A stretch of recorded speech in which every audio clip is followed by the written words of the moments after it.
घडलेल्या आहे. नमस्कार ताई, आपलं नाव सांगाल पूर्ण? सीमा तायवडे. इकडे कॅमेराकडे बघा. सीमा तायवडे राहणार कुठले आहे तुम्ही? घोराळडे. कधी तुमच्यासोबत हे जे प्रकरण आहे फसवणुकीचं, हे कधी झालं, कशा प्रकारे झालं, थोडं काय सांगा. ते आपलं काय म्हणतो बे, घाबरू नका, बिंदास बोला, असं नॉर्मल शांत होऊन बोला. 2024 मध्ये हा घडलेली घटना आहे. 24 मनीतले कुठल्या जागी बोलवलेलं होतं? नीट बोलवलं होतं.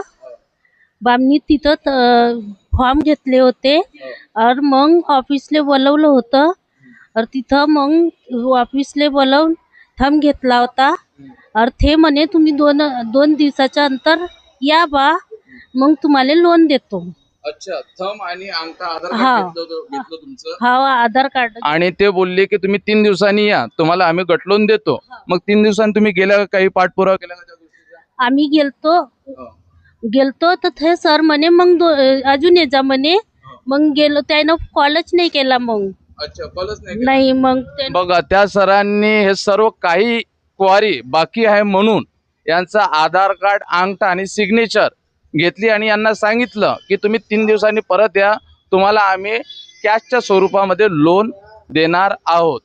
त्यानंतर ह्या घरी परत गेल्यानंतर 3 दिवसांनी यांना वाटलं की आता काही आपलं लोन सँक्शन झालेलं नाही आहे, म्हणून यांनी त्या गोष्टीचा पाठपुरावा केलेला नाही. पण परत 1 वर्षानंतर, 1.5 वर्षानंतर यांना त्या बँकेचा कॉल येतो की तुमच्या नावाने 34,820 रुपयाचं कर्ज हे दाखवताय, तुम्ही भरत का नाही. तर याचा तोडगा आज आम्ही कडमेश्वर पोलीस स्टेशनला याविषयी तक्रार ॲप्लिकेशन दिलेली आहे.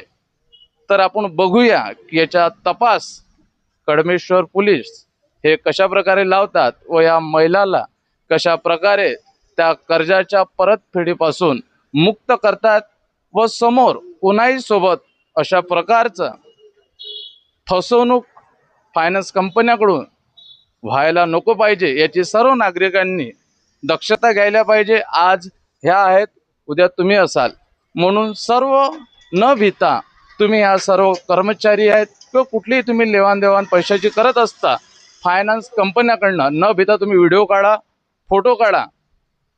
भियायची काहीही गरज नाही आहे तुम्हाला आणि समोर सर्व परिस्थितीच्या समोर जा. तर आपण इथेच थांबूया. मी Rupesh Meshram, city India news. धन्यवाद.